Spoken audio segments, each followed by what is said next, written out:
সুজয়, বিজেপির মধ্যে তো একটা প্রবল সাংগঠনিক গোষ্ঠীদ্বন্দ্ব রয়েছে, আদি বিজেপি নব্য বিজেপি, যেটা এতদিন তৃণমূলের দিকে বিজেপি অভিযোগ তুলতো যে যারা পুরনো তৃণমূল কর্মী তাদের দলে খুব একটা কদর নেই। বিজেপিতে তো এবার সেটা দেখা যাচ্ছে, কারণ দিলীপ ঘোষ যখন আসছেন কোথাও একটা, তখন সেই পুরনো বিজেপি কর্মীরা এগিয়ে আসছেন।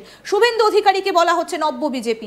তাহলে কি এই দ্বন্দ্বটাও কোথাও একটা কাজ করছে? তার জন্য কি কোনো স্পেশাল ছক?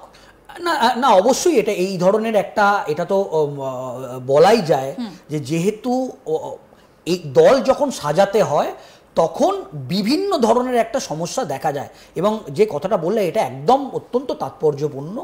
বিজেপিতে কিন্তু এই ধরনের একটা সমস্যা আছে, এটা মানতেই হবে।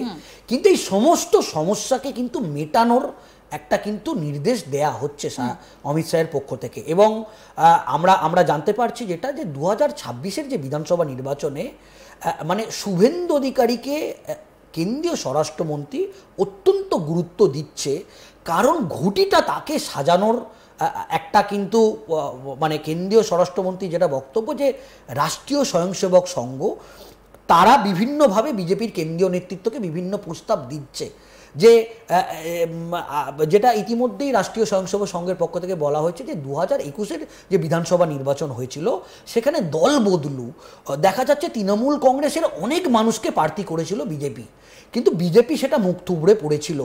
সেক্ষেত্রে অনেক বিষয়ে ইতিমধ্যেই কেন্দ্রীয় নেতৃত্ব তারা কিন্তু কাজ শুরু করেছে, কিন্তু একেবারে অমিত শাহ শুভেন্দু অধিকারীর কাছ থেকে জানতে চাইছে যে 2026-এর ছকটা কি হবে। সেক্ষেত্রে আমরা যেটা জানতে পারছি যে মতুয়া ভোট এবং যে আসনগুলো মতুয়া ভোট একটা বড় ফ্যাক্টর, সেই আসনগুলোর তালিকা তৈরি করে এবং সেই আসনগুলো মানে বিজেপির যেগুলো একেবারে ডেডিকেটেড সিট ছিল, তৃণমূল কংগ্রেস যেগুলো কিছুটা হলেও খাতা খুলেছে, সেইগুলোকে কিভাবে ফের নতুন করে তাদেরকে কাছে টানা। এবং আমরা জানতে পারছি যে উত্তরবঙ্গে রাজবংশী ভোটের একটা বড় অংশ ফ্যাক্টর আছে, সেইগুলোকে একটা তালিকা তৈরি করা। এবং আমরা এটাও জানতে পারছি যে জঙ্গলমহলের একটা জায়গা, যেটা হচ্ছে বাঁকুড়া, পুরুলিয়া, পশ্চিম মেদিনীপুর এবং জঙ্গলমহলের এই যে জেলাগুলোতে, যেখানে একটা সময় বিজেপির সংগঠন অত্যন্ত শক্তিশালী ছিল, কিন্তু সেই জায়গাগুলো তো তৃণমূল কংগ্রেস কোনো না কোনোভাবে থাবা বসিয়েছে। তো সেই আসনগুলোকে কিভাবে পুনরুদ্ধার করা যায়। এবং আমরা এটাও জানতে পাচ্ছি যে কেন্দ্রীয় স্বরাষ্ট্রমন্ত্রীকে কিন্তু একটা আশ্বস্ত করা হয়েছে বিরোধী দলনেতা শুভেন্দু অধিকারীর কাছ থেকে। এবং এই যে বৈঠকটা, আমরা যেটা এটাও জানতে পাচ্ছি যে কেন্দ্রীয় স্বরাষ্ট্রমন্ত্রীও শুভেন্দুর ওপর অনেকটাই নির্ভরশীল। কিন্তু দেখো সুজয়, এখানে কত দুটো ফ্যাক্টর ভীষণভাবে কাজ করছে। এক হচ্ছে পুরনো যে ভোট ব্যাংক, জঙ্গলমহল বলো বা উত্তরবঙ্গ বলো, তুমি যে কথাটার দিকে নজর দিলে, অর্থাৎ একদিকে পশ্চিমাঞ্চল অর্থাৎ জঙ্গলমহল, অন্যদিকে উত্তরবঙ্গ, এই জায়গাগুলোতে পুরনো ভোট ব্যাংকটাকে ফিরিয়ে আনা।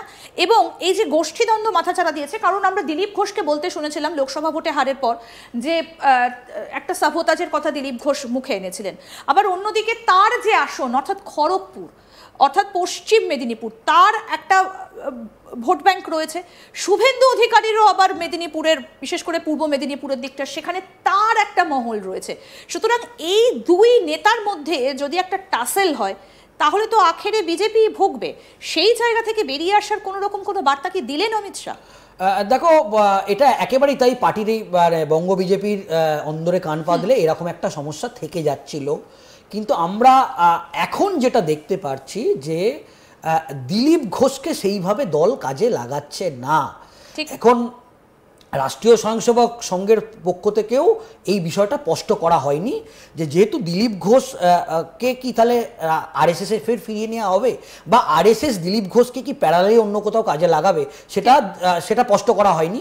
আবার বিজেপির কেন্দ্রীয় নেতৃত্বের তরফ থেকে দিলীপ ঘোষকে কি কাজে লাগানো হবে কি না, সেটাও স্পষ্ট করা হয়নি। কিন্তু গতকালের বৈঠকের পর একটা বিষয় আমাদের কাছে স্পষ্ট হয়ে যাচ্ছে যে ফের 2026-এ যে বিধানসভা নির্বাচন, যে সেনাপতি শুভেন্দু অধিকারী, সেটা কিন্তু কালকের বৈঠকের ছবি দেখে স্পষ্ট। এবং কালকে যে গোপন যে আলোচনা, তো সেখান থেকে মনে করা হচ্ছে যে শ্রমিক ভট্টাচার্য এবং শুভেন্দু অধিকারী, অন্যদিকে সুকান্ত মজুমদার, এই মুহূর্তের বড় মুখ, একেবারে তিনজনকেই দায়িত্ব ভাগ করে। এবং মোটামুটি যেটা এটাও শোনা যাচ্ছে যে 26-এর বিধানসভা নির্বাচনের আগে যে নির্বাচন যে কমিটি হবে, সেখানেও বিরোধী দলনেতা শুভেন্দু অধিকারী বড় দায়িত্ব পেতে চলেছে।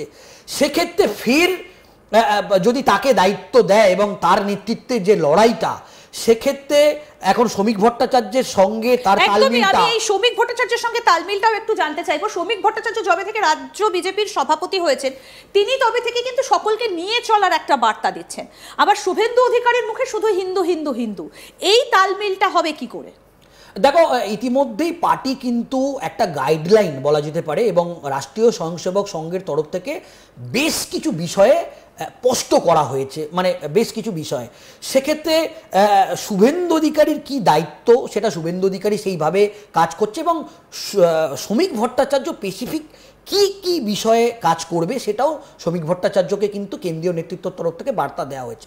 হ্যাঁ, এবার কিন্তু কেন্দ্রীয় নেতৃত্বের ইতিমধ্যেই কেন্দ্রীয় স্বরাষ্ট্রমন্ত্রী শুভেন্দু অধিকারীকে বেশ কিছু বিষয় যেরকম আলোচনা হয়েছে, এ রাজ্যের কেন্দ্রীয় পর্যবেক্ষক শ্রমিক ভট্টাচার্যকে কিন্তু বেশ কিছু বিষয় নিয়ে অলরেডি একটা গাইডলাইন তাকে দেয়া হয়েছে। তো সেক্ষেত্রে এই মুহূর্তে কেন্দ্রীয় নেতৃত্বর সব থেকে বড় চ্যালেঞ্জ যে শুভেন্দু অধিকারী এবং শ্রমিক ভট্টাচার্যকে এক ছাতার তলায় নিয়ে এসে, দুজনকে সহমতে নিয়ে এসে আগামী দিনে 26-এর নির্বাচনের রণকৌশলটা স্থির করা। সেখানেও তো আদি বনাম নব্য একটা দ্বন্দ্ব বারবার আমরা দেখতে পাচ্ছি যে প্রকাশ্যে চলে আসছে। কারণ শ্রমিক ভট্টাচার্য দীর্ঘদিনের বিজেপি কর্মী ছিলেন, দীর্ঘদিন তিনি বিজেপি করেছেন, তিনি বিধায়কও নির্বাচিত হয়েছিলেন এই বিজেপি থেকেই, সেটাও অনেকদিন আগে। তখন বিজেপির আসন সংখ্যা ছিল 1 বিধানসভাতে, সেটাও আমরা দেখেছি। সেই অবস্থা থেকে শ্রমিক ভট্টাচার্য একদিকে সাংসদ, একদিকে রাজ্য বিজেপির সভাপতি। কোথাও কি শুভেন্দু অধিকারীর কাছেও এটা একটা বড় চ্যালেঞ্জ হয়ে যাচ্ছে? না না, অবশ্যই এটা মানতেই হবে। শ্রমিক ভট্টাচার্যকে আদি বিজেপি নেতা বলা হয়। সেক্ষেত্রে যেহেতু নতুন রাজ্য কমিটি যেটা হবে, তো মনে করা হচ্ছে যে সেই রাজ্য কমিটিতে কিছুটা হলেও তালমিল করা হবে। শ্রমিক ভট্টাচার্য যেরকম থাকবে, তার লোক যেরকম কমিটিতে গুরুত্ব পাবে, ঠিক বিরোধী দলনেতা শুভেন্দু অধিকারী তার লোককেও একটা গুরুত্ব দেওয়া হবে। সেক্ষেত্রে বিজেপির কেন্দ্রীয় নেতৃত্ব এই মুহূর্তে যেটা বক্তব্য, যে বিধানসভা নির্বাচনে শুভেন্দু অধিকারীকে যতটাই দরকার, শ্রমিক ভট্টাচার্যকে ততটাই দরকার। যেহেতু এই মুহূর্তে সভাপতি শ্রমিক ভট্টাচার্য, এদিকে বিরোধী দলনেতা এবং পরিষদীয় দলের মুখ শুভেন্দু অধিকারী, দুজনকেই প্রত্যক্ষ পরোক্ষভাবে দরকার। সেক্ষেত্রে সত্যি যদি ফের নতুন করে কোনো গোষ্ঠীদ্বন্দ্ব মাথাচাড়া দেয় বা নতুন রাজ্য কমিটি ঘোষণা হওয়ার পর যদি দেখা যায় যে কোনো সমস্যা হচ্ছে বা সুকান্ত মজুমদারকে নিয়েও কোনো সমস্যা হচ্ছে, সেটা দল কিন্তু 26-এর বিধানসভা নির্বাচন যেহেতু একদম হাতে বাকি নেই, দল কিন্তু অস্বস্তিতে পড়তে পারে। সেজন্য দল কিন্তু বিজেপির কেন্দ্রীয় নেতৃত্ব অত্যন্ত সতর্ক। সেক্ষেত্রে আরএসএসের তরফ থেকে যে বার্তাটা বিজেপির কেন্দ্রীয় নেতৃত্বকে দেওয়া হচ্ছিল, যেহেতু অমিত শাহের সঙ্গে শুভেন্দু অধিকারী দেখা করলেন, শুভেন্দু অধিকারীকেও বেশ কিছু বিষয়ে